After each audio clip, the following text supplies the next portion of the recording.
დაახლოებით ჩემს ოჯახს ეს 1925 წელს გაუშენებია ეს ციტრუსის მეურნეობა და დღესაც რა ვიცი ოჯახის ბიზნესად არის და ვაგრძელებთ იმ მოვლა პატრონობას. ბათუმიდან 29 კილომეტრის მოშორებით სოფელ ხუთზუბანში თუ კი ადგილობრივების საზომს მოვიშველიებთ 35 ტონიანი ბაღია გაშენებული.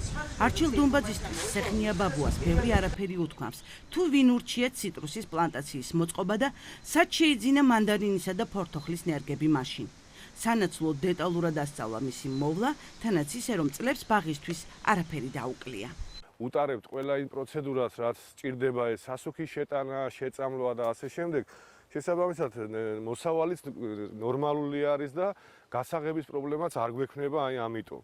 ზოგადად გვსმენია რომ ბაღი ძველია და ამიტომ აღარ გვაძლევს მოსავალს. ეს ხო ძველია, გამოდის, იმიტომ რომ ფაქტობრივად დიახ, ეს მცდარი აზრია პირიქით, რაც უფრო ხეები ხედავთ აგერ არის დაახლოებით 50-60 წლის ხე, დაახლოებით 300-დან 350 კილოგრამამდე მოსავალს იძლევა. თუ მოუვლით მას, დროულად შევწამლავთ, სასუქს მივცემთ, რაც სჭირდება, პირიქით, უფრო მეტ მოსავალს იძლევა და უფრო მეტი ნაყოფით საუკეთესო არის. თითქმის საუკუნოვანი მანდარინის ჯიში უშიუა. ის აჭარაში ყველაზე მეტად გავრცელებულია. თუ კი ისტორია გაინტერესებთ, წყაროები ამბობენ, რომ ციტრუსის ერთეული ეგზემპლარები საქართველოში მე-19 საუკუნის დასაწყისში უკვე იყო. საბჭოთა რუსეთის მიერ კოლექტივიზაციის დროს 1930-იან წლებში აჭარაში ციტრუსის პლანტაციების მასობრივი გაშენება იწყება, რომელსაც წინ უსწრებდა ბაბუა არჩილ დუმბაძის საკუთარ საკარმიდამო ნაკვეთზე გაშენებული ციტრუსის ბაღი. ისეთ პერიოდში მოდის იმ დროს იძლევა დაახლოებით 30 ოქტომბრიდან 15 ნოემბრამდე მოსავალს, რომ გასაღების პრობლემაც არ არის ბაზარზე. იგივე წყაროებით 1929-53 წლებში აჭარაში ძალიან ძლიერი ყინვების დროს ციტრუსის ახალგაშენებული ბაღები განადგურდა. არჩილ დუმბაძე ამბობს, რომ ბაბუის დარგული ხეები ამ დიდ ყინვებსაც გადაურჩა.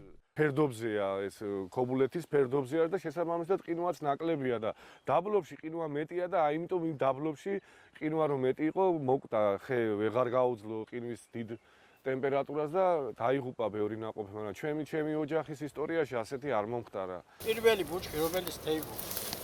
აქ. გამორჩეულ ადგილას იდგა აბრით და სპეციალურად შემოღობილიც კი იყო, რითაც ყველას მიანიშნებდნენ, რომ ეს ის ბუჩქია, რომელმაც ჩაის კულტურა შემოიტანა აჭარაში.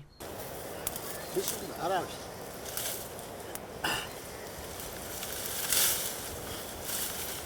აი აგრადა გუკეთებთ. დაცვაში მარა ხო ვიცი? ანუ იყო პერიოდი, როდესაც იცავდით როგორც რელიკვიურ ჯიშს. დიახ. აბა სპეციალურად იგი გავუკეთებთ. ზაბორი, გათოხნა, მთელი ამბავი და იმიტომ ეს იყო ფალსაჩირო ბუჩქი. სარეველას მოცილების შემდეგ კარგად ჩანს, რომ ის ისევ ცოცხალია და თესლის გამოყვანაც შეიძლება. ბებუშობა დავიწყე 1983 წელში. ეს ბუჩქი ყოვლა დაცული ბუჩქი იყო. რომელიც ყველა პიროვნება უარებოდა და ეწერა 90 წლის. დღეს მით უმეტეს მეტი იქნება, რა თქმა უნდა. 93-ში ეწერა 90 წლის. ჩაი პირველად საქართველოში მე-19 საუკუნის 70-იანი წლებიდან ჩნდება. ერთეული ეგზემპლარები იყო გურიაში. აჭარაში კი იგი მე-20 საუკუნის დასაწყისიდან შემოდის. 1910 წელს ჩაქვში ჩაის პირველი ფაბრიკა გაიხსნა. სწორედ მისმა ხელმძღვანელმა პოპოვმა მოიწვია ლაო ჯინჯაო როგორც ექსპერტი. საბჭოეთის აჩრდილივით ქრება ჩაის კულტურის პირველი ნიმუში აჭარაში. როგორც აღმოჩნდა, მანდარინი უფრო გამძლეა, რადგან ის შემოსავლიანია და მის განახლებას მეპატრონე ჯერ არ აპირებს.